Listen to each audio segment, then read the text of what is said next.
It's really cool looking. Mm-hmm.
See, we got it up in the trees on a platform. We got a front door.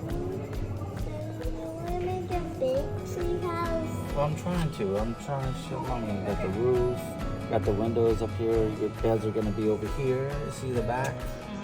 Let's see if I can turn it around so you can see the back. Yeah. Back. Yeah. And you have solar panels right there. You know, and you got big windows to see all the way around. Jekyll Island Mosaic Museum.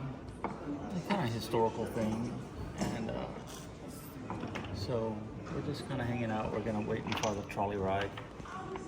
So, Actually, found some building blocks, so we're just gonna build until we. it's gonna make a big tree house. Yeah. Really great idea. It's a great idea.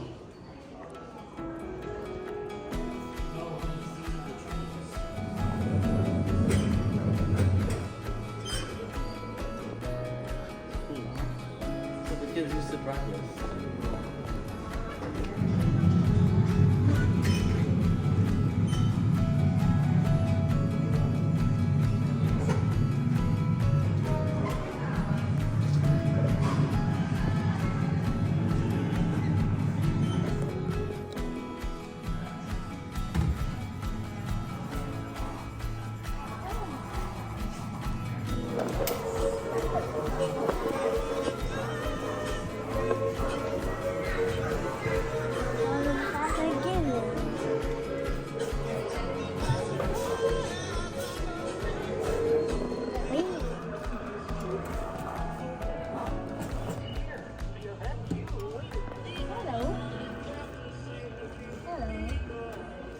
So later we're going to be riding the trolley.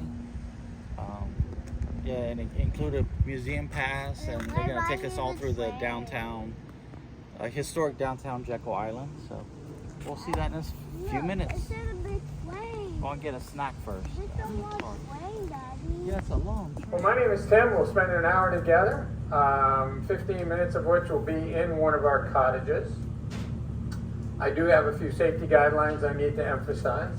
Number one, we're going to be blazing along through the district at about 3 miles an hour. If you were to go directly north of here, you'd end up in Cleveland, Ohio. So the nice thing about it is we don't get a lot of hurricanes. Same thing about South Florida and hit the Carolinas. We also have 1/3 of the salt marsh on our short 100-mile coastline. 1/3 of the salt marsh in the eastern U.S. Makes for a great recreational area and a great marine life nursery. That's why we get the best shrimp in the world. About 5 to 15. So in 1733, General James Edward Oglethorpe left England with a charter from King George II to start the 13th British colony. And unlike the other, well, the early side of mid-18 back, that's a kitchen with a housekeeper's room up above it. The mindset being that if you had a fire in the kitchen, you didn't lose the whole cottage, but you might lose the poor housekeeper. Well, the cottage is a southern vernacular style. Big porches to shade the first floor windows, and the large window. That wasn't a bad speculative investment on his part. Now, a decade later, some folks wanted a little more space than the clubhouse provided, so this green and white building was built, and that's when they moved the farmhouse. This is called the Sans Souci, which is French for without care. Co-founder, Standard Oil. So who were some of the other members? Davis was a distant relative of Jefferson Davis, the president of the Confederacy. Despite her southern roots, she didn't like it down here. She thought even in the winter months it was too hot and perhaps too buggy. He kept trying to lure her here by adding features to his cottage, but she'd have none of it. So, well, she finished moss found around the island, which is neither, by the way. It's not a moss at all. Technically, it's called an epiphyte, commonly referred to as an air plant. Gets all its nourishment from the air and does not harm the host tree. Indigenous people and French explorers thought it resembled conquistadors' beards and Spanish moss. The cottage was built by William Struthers, third generation marble merchant from Philadelphia. It's built, it's called a Jekyll. Buffalo, New York, was a school teacher. He had nothing to do with tires or rubber. He then got a job as a bookkeeper for the Looney Lumber Company, and a great career move, married the boss's daughter. When the boss died, guess who took over? Frank had learned a lot about the timber business and was a little upset that all the prime forest had been over-harvested near the rivers up there because that's how vegetation on the island. Certainly appropriate this time of year. This is going to be our stop. Allow me to pull up further. Just a reminder, get off on the cottage side. Mind the curb if you're near the curb. Watch your head and leave your beverages on your seat. After graduating from Brown University, where he was a co-founder of the YMCA with classmates, he went to seminary. But after a year, duty called. He joined the 45th Massachusetts Infantry. And when he got out, he went back to school, but quickly decided that was probably the wrong vocation of choice. So he packed up and he moved to Pittsburgh and joined his dad making steam engines for locomotives. Way ahead of his time. He paid his staff so well he could reduce their workday to 9 hours, in health insurance and profit sharing. When he died, 31% of his company is owned by his employees. Now the cottage, a little bit unusual. A few of them were like this. The main door is on the side because he and his wife Annie love to entertain. So when we get inside, you're going to see a lot of space to do just that. But on a nice day, they throw open all those French doors, put linens on the line so that ladies would not get their gowns grass stained or wet. Invite folks to bring a favorite chair, just hang out for the afternoon and visit. Maybe stay for afternoon tea. An afternoon at the Porters was the highlight of the social life here at the club. So we're going to go inside. I'll introduce you to them and the subsequent owner. By the way, Mr. Porter also dabbled in politics. I'm not going to intrude on your political beliefs. I'll just simply say he was elected to one term in the U.S. Congress. And unlike politicians today, however, he made his millions. Go in the very first door on this side, and we're going to wait in there for everybody, okay? So right in that door. All right?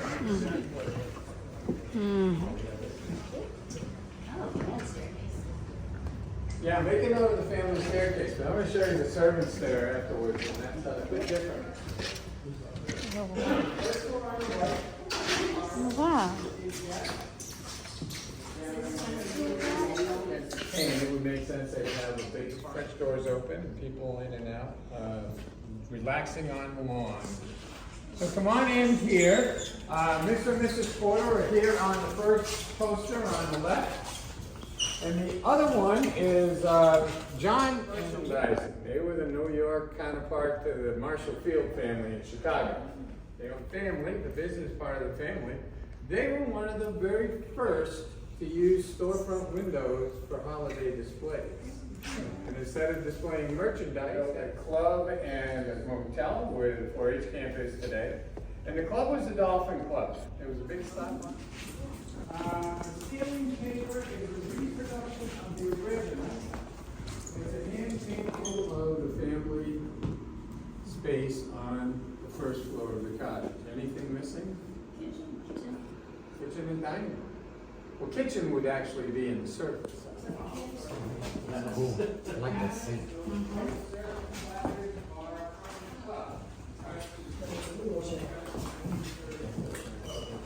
Pulled up photographs to prove it. So, yeah. Some of the African Americans, after 12 years old, Made his fortune in manufacturing, was very innovative. His name was Gordon McKay. 1901, with 20 more rooms and 8 apartments, and then the clubhouse itself. Across the way is the wharf. Now you could get to the island by train to Brunswick and then come across on the club steamer, or you could moor your own yacht at the wharf, but everybody came through the wharf. The only 2 members who couldn't use the wharf. The club was managed by a superintendent. The first 2 were each served a year by their own choice. Site of the Solterra, a beautiful wood cottage belonging to Frederick Baker, the club. The club byword had been unpretentiousness, severe simplicity, and this was over the top. They only allowed him to build it when he agreed to not include some of the more extravagant features. Charles Stewart Maurice was a prominent bridge builder around the world. His wife Charlotte, he had 8 kids. They would be the first to arrive every season and the last to leave. And he was a charter member. And his 2 eldest daughters, Marion and Margaret, were the last members of the club. Unique architectural features inside. You know, we got a lot of great stories about the family because of the extent of their membership here for the length of time they were here. President of the club from the mid-20s to the early 30s. That was its heyday. He wanted a cottage to reflect that prosperity. So this is it. Italian Renaissance, Spanish eclectic design. His favorite feature, though, is this arched doorway at the end. That's his garage, because he loved, as he put it, motor about. It's a decrepit building when it comes into view. This is the Gould Casino. Not a gambling hall, but a playhouse for Eddie and Frank. An indoor tennis court, bowling alley, shooting range, billiard room, gymnasium, and locker room with marble showers. The front half burned down. All that's left is the tennis court, today used for storage. But in 1970, it was a music venue for the state. The local high school had a party there with a band from Macon providing the entertainment. That band would hit the big time later that year as the Allman Brothers. In Villa Mariana, the last cottage built during the club era by Frank Gould after his brother died. Today it's the home of our archives. And the last cottage to see ahead on the left is Cherokee, named for the state flower, the Cherokee Rose. It's a little white bloom that comes out mid-March. It was a great signal to the club members back in the day to get ready to pack up and go home. The season was almost over. This cottage was built as a Christmas gift from Edwin Gould for his in-laws, Dr. and Mrs. George Strady. Cherokee and Crane, these 2 big white cottages, join the 3 buildings at the heart of the club. They're all owned by the state, but they are under a private management contract with a hotel firm doing of the 25,000 windows this studio did is one of the most prominent in detail. We do say those recessions didn't help. And then, of course, you had the Income Tax Act of 1913, World War I, and the crash of 29. But the clincher was, as I told you earlier, World War II. After the war, most families weren't... Jekyll Island, and to the right is the beach, and to me it looks kind of like Holly Beach in Louisiana. Well, I don't see the actual beach, but it's like I see the dunes, but there's probably like some beach back there. But we're going to, I forget the name of the restaurant, but when we get there, we'll get there and we'll tell you about it. But yeah, we just had a tour of the where all the rich people lived at on Jekyll Island for a few months out of the year, and that was very interesting to hear about. And yeah, well, we're going to eat. We're hungry. Yeah, this is the beach house, and I think it's a Holiday Inn thing. So. Huh? Is it good? Good. For Jekyll Island, our last beach stop. This is Jekyll Island Beach, or whatever the public one, whatever Overview Beach Park is what this is. So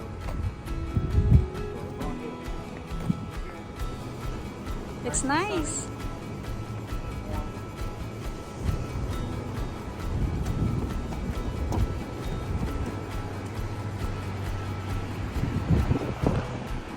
What's that? I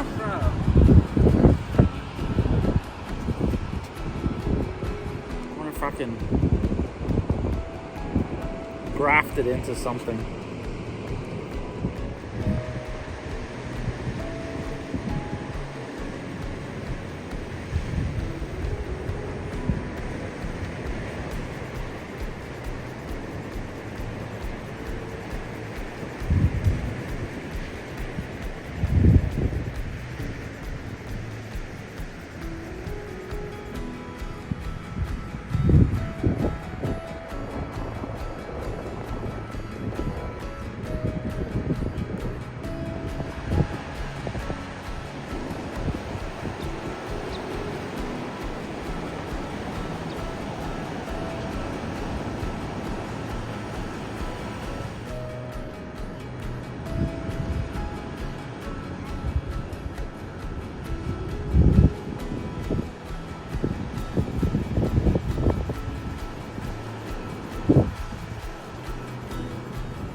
So I found some shells that are still kind of stuck together. So you got this, like the wings, and then you have these little clams that are still, and have some parts of stuff growing on it.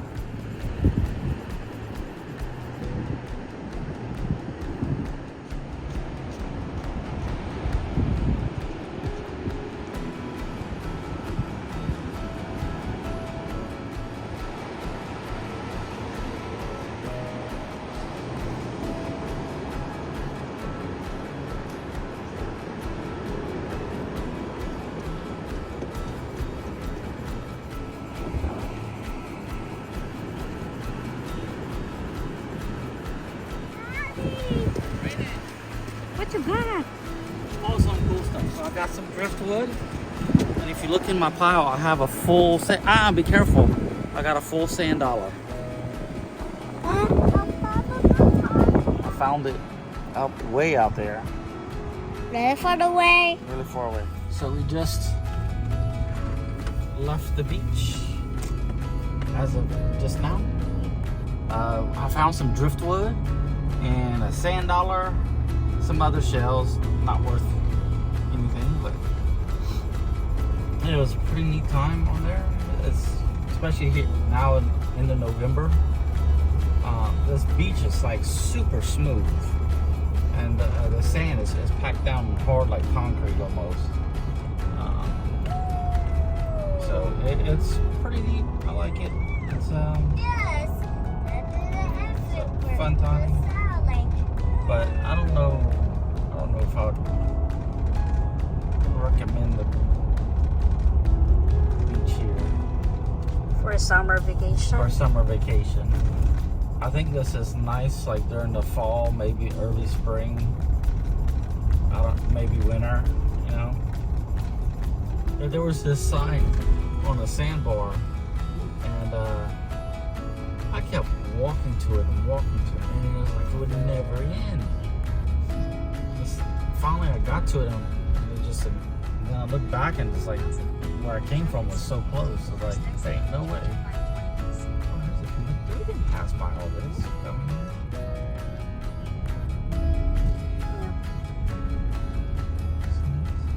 Convention center. Maybe some new financial wizards will come over here and try to put in action some new laws for our treasury system here in the U.S. to kind of work out all this inflation. And unlike before. Exit the traffic signal on Georgia 520 East. Continue on Georgia 520 East for 7 miles. And now I guess we're kind of leaving Jekyll Island. It's like the only, it's a gas station, Dairy Queen all in one. And they're already decorated for Christmas. It's neat, and like a golf cart community, so everybody's driving around on golf carts. I guess what's neat about Jekyll Island is like it was never a military base or anything. It didn't seem like it. It was just in the early 1900s. It seemed like it was a place for some rich people to hunt. Really, so.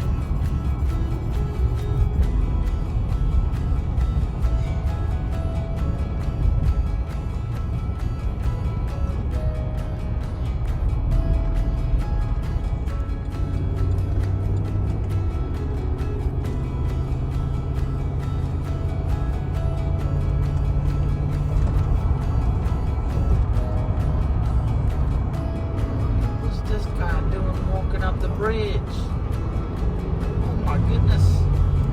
That's some exercise too.